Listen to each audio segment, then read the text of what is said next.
slick and quick.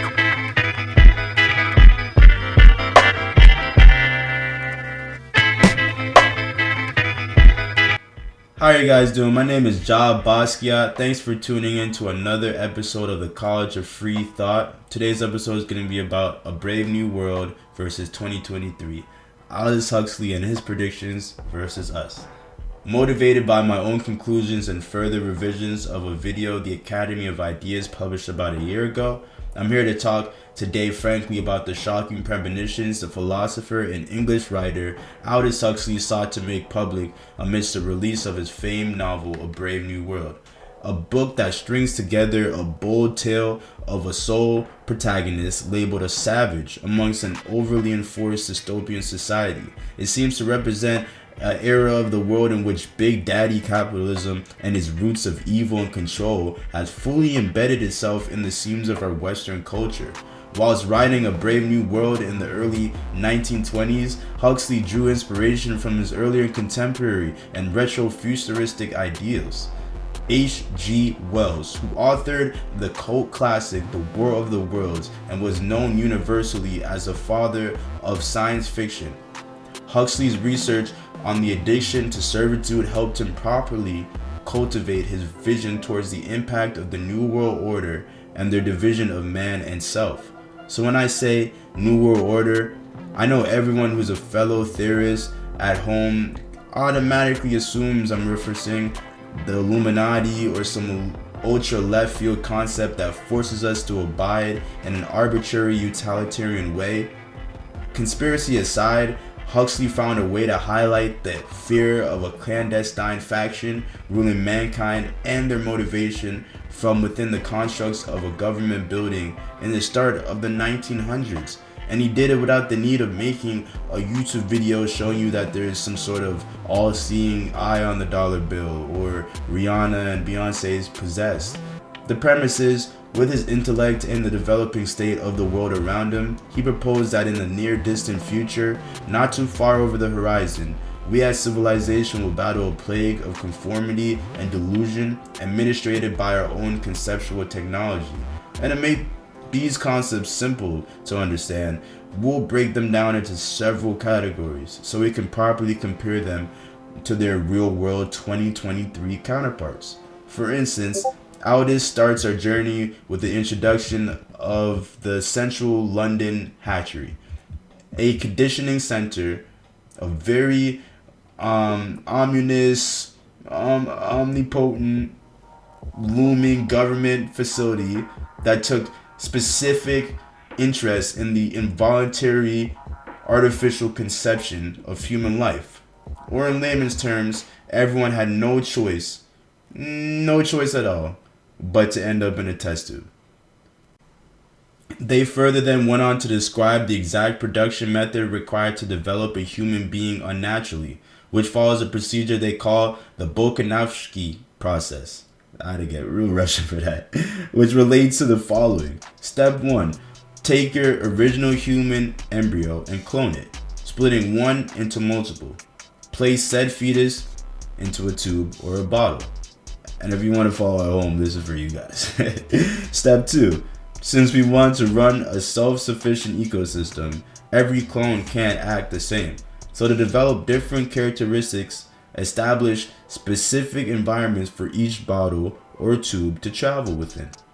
For instance, lower tier workers were given alcohol at an earlier age to help create incompetent workers with more resistance to inhumane habitats and weather, whilst the higher caste babies are allowed to grow naturally and fully into high functioning humans capable of mass intellectual work.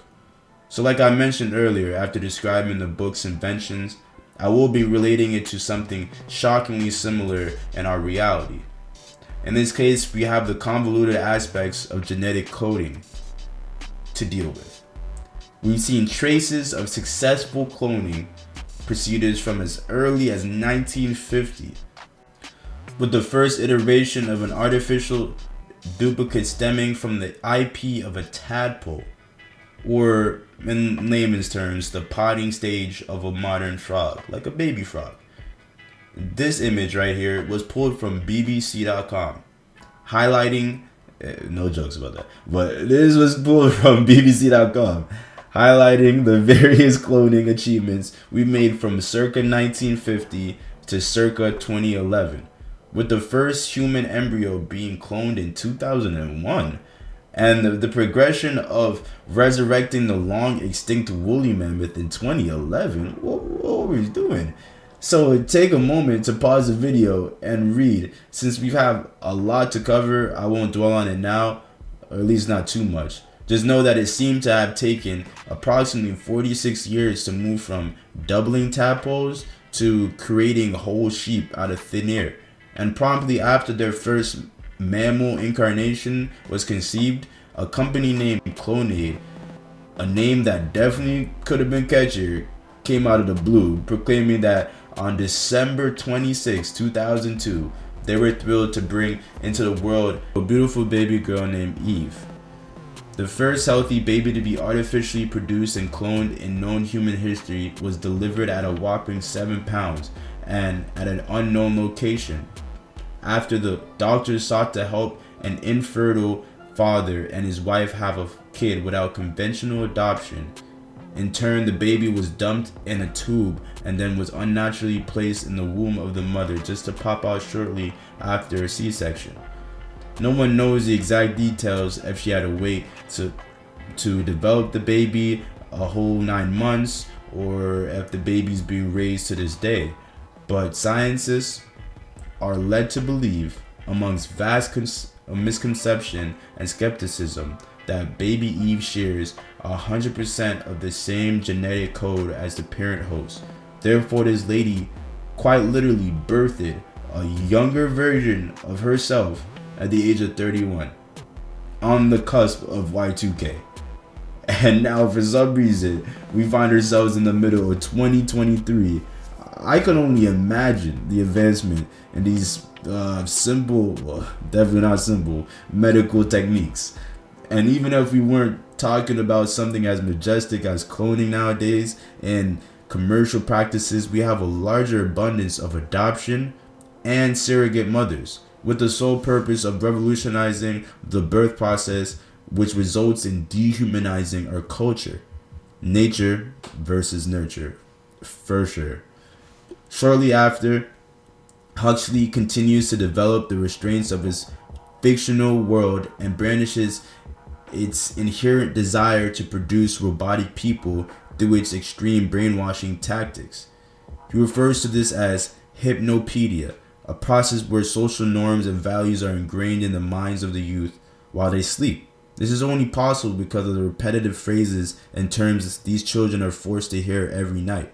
Apart from mental discipline, physical restrictions were also upheld to help differentiate the personalities of the working class and the upper class.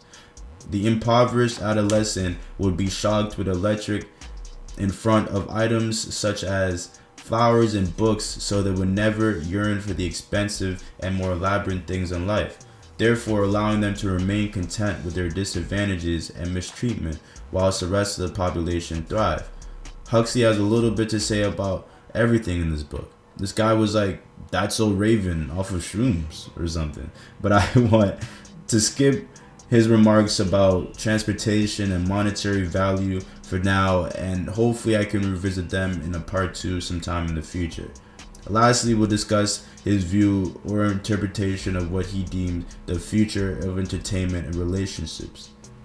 He goes on to warn us about the obsession of sexualization and how our younger generation is being manipulated to over-accentuate their primal urges, which prompts an admiration for comfort and casual sex, but nothing more.